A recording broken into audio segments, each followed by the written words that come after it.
Hello friends! Simple tip ni Ate Panmuy when you're taking a taxi in Hong Kong. Ayan.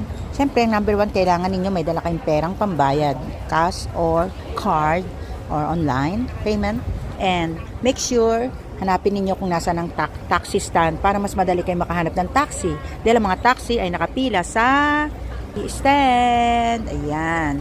Anyway, some of the places kayo mag-taxi din. Kung halimbawang doon sa road na nakatayo kayo ay may dumaan na sasakyan na sa gabi ay nakailaw. Pag nakailaw sa gabi yung ano na ganyan, pag nakailaw sa gabi, ibig sabihin nun ay available sila. Pero pag hindi nakailaw, huwag nyo nang parahin dahil may pasahero yon.